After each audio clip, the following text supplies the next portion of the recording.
Ayurveda science of life आ, जिहदे विच सरीरिक मानसिक अते स्पिरिचुअल तिन्ने साइडां नूं लैके चलिया जांदा। आयुर्वेद विच बात पित्त और कफ ये तीन चीज़ां नूं लैके असीं इलाज करते हैं और तिन्नां चीज़ां दे विच जिसले किसी दी मकदार वध घट जाती है अस उहनूं इक्वलाइज करते हैं। यही साडा चिकित्सा का सिद्धांत आ। आयुर्वेद विच जड़ियां बूटियां मिनरल्स और धातां जिन्हां नूं मैटल्स कहने आ तिन्ने ही वरते जाते हैं और ज़्यादातर योग जिहड़ा है वो कोशिश की जाती है सब तो पहलां पे हर्ब्स दे नाल जड़ियां बूटियां नाल इलाज किया जाए।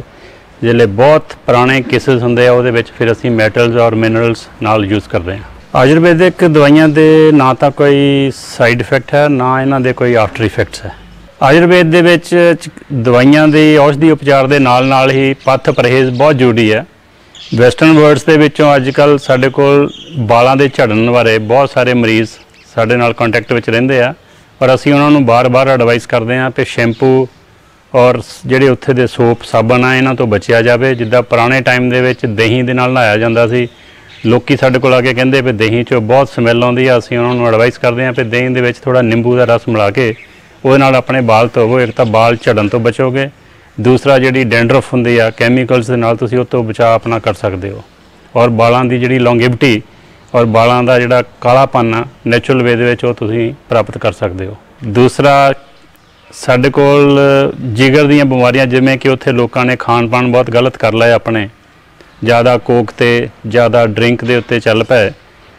जिगर ਦੇ ਲਈ ਅਸੀਂ ਉਹਨਾਂ ਨੂੰ ਥੋੜਾ एडवाइस करते हैं कि सुक्के आलू बुखारे 5 दाने बराबर दी इमली रात नूं भिओं के सवेरे उहदे पानी नूं छाण के थोड़ा शक्कर पा के तो डेली खाने तो पहलां सुत्ते उठदे पीओ, जिस नाल थोड़ा लिवर की जिहड़ी खराबी आ तुसीं आराम नाल ठीक कर सकते हो। बाहर मेरे देखण विच आया कि लोकां नूं बड़ी एलर्जी तो बहुत लोकी परेशान हैं और बड़ा सिंपल बड़ा सरल उहदा ढंग आ। सवेरे सुत्ते उठ के ब्रश करन तो बाद हल्दी का 1 चम्मच ताजे पानी दे नाल डेली लैण दे नाल एलर्जी के उत्ते जिमें कि सिर ते खाज होना, छिक्कां आउणियां, छपाकी होनी, वो तो बहुत सारा छुटकारा तुसी आराम नाल घर बैठे ही प्राप्त कर सकते हो। कई बारी सानू मरीज़ों की आम शिकायत मिलती है कि सानू भुख नहीं लगती।